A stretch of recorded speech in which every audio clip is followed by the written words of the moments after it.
प्रभु धवलेश्वराय नमः। दीपं ज्योति परम ब्रह्म दीपं ज्योति जनार्दनः दीपहरतु मे पापो पूजा दीप नमस्तुते। बाबा धवलेश्वर महाप्रभु संसार सुखी रख।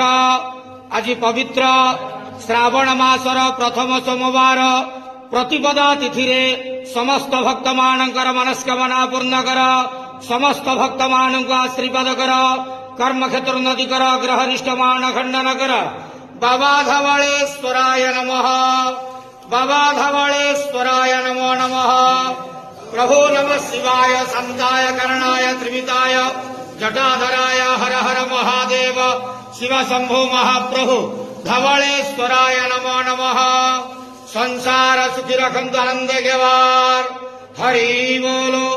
आज श्रावण मासर प्रथम सोमवार समस्त भक्त मानक आशीर्वाद करंतु आनंद